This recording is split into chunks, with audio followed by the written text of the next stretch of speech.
You ask Tiger to solve. This deals with linear equations with one unknown. The final result is x equals 27. Let's solve it step by step. Group all constants on the right side of the equation. Subtract 13 from both sides. Simplify the arithmetic.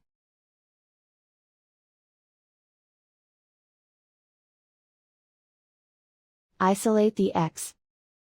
Multiply both sides by 3.